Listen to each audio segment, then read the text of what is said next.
E aí, internautas pensadores, tudo bem? Aqui é o professor João Paulo Rodrigues falando, mestre em filosofia, e esse vídeo se trata de um trecho de uma aula de filosofia que eu ministrei para o ensino médio. Lembrando que o conteúdo e a série correspondente vocês podem encontrar no título e na descrição do vídeo. Também trata-se de um áudio mais simples, mais direto e mais didático para aqueles que querem estudar para o vestibular e para o Enem. Desde já agradeço e, por favor, curtam o vídeo. Então, vamos dar início hoje ao nosso conteúdo sobre a ética aristotélica. Mais especificamente aí, vamos falar hoje, nós vamos tratar sobre os conceitos de felicidade e de virtude, segundo o filósofo Aristóteles, que a gente pode observar lá na sua obra chamada Ética Nicômaco. De acordo com o filósofo Aristóteles, para um sapateiro, fazer os melhores sapatos seria sua finalidade. Assim como para o professor, ensinar o conteúdo do melhor modo é a sua finalidade. E para o estudante, aprender o conteúdo da melhor maneira é a sua finalidade.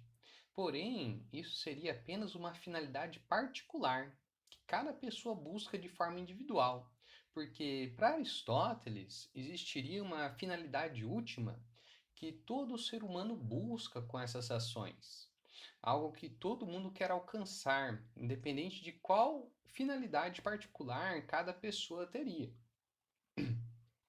Essa finalidade última que todo ser humano busca é o que o Aristóteles chama de eudaimonia, que significa felicidade em grego. Ou seja, a felicidade é o bem último, o sumo bem que todo ser humano busca com as suas ações.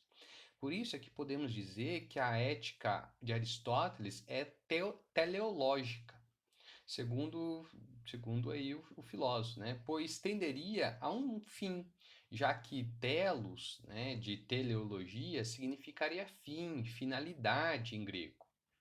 Portanto, o sumo bem, a finalidade ou o telos último que todo ser humano busca é a felicidade, é a eudaimonia, segundo aí o filósofo Aristóteles. Mas aí surge a pergunta, afinal, o que seria então a felicidade? Para algumas pessoas, a felicidade seria aí os bens materiais, bem terrenos, as honras, a fama, o prazer, a glória. Porém, para Aristóteles, a felicidade seria a vida contemplativa, a vida intelectual, que desenvolve no ser humano um desejo permanente de fazer o bem tanto para si mesmo, quanto fazer o bem para as pessoas que o cercam, ou seja, para o filósofo, a felicidade seria racional, pois na medida em que o ser humano conhece mais, ele não se tornaria só mais sábio, mas ele também se tornaria mais ético e mais feliz, porque assim o homem seria então sábio e feliz.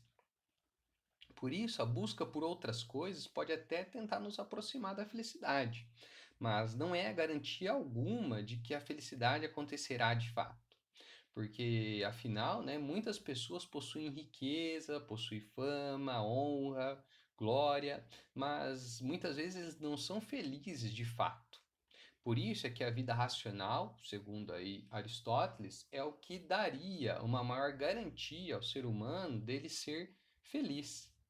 Agora, quanto ao conceito de virtude, nós poderíamos dizer que, diferente do filósofo Platão, o Aristóteles ele não acreditava que a virtude seria algo inato no ser humano, porque senão assim toda pessoa seria virtuosa. Afinal, para Platão, todo ser humano ele já nasceria virtuoso, pois como nós já vimos aí na aula anterior, para o filósofo Platão, a nossa alma já contemplou a virtude e a justiça lá no mundo das ideias. Por isso é que todos nós já saberemos muito bem o que é o bem, o que é a virtude, o que é a justiça. Porém, de acordo com Aristóteles, nós só poderíamos desenvolver a virtude caso a gente tivesse a experiência da virtude.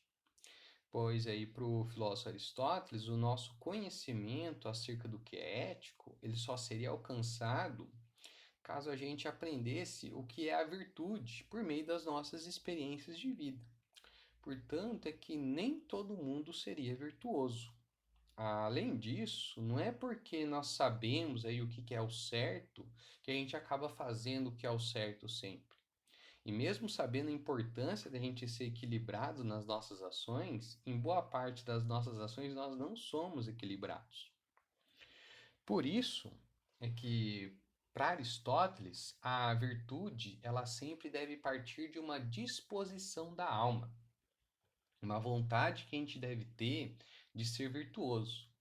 Ou seja, nós devemos escolher livremente praticar a nossa ação virtuosa, ou seja, ela deve ser de forma livre, pois só poderíamos agir verdadeiramente de forma virtuosa caso a gente realizasse nossas ações por meio da nossa liberdade.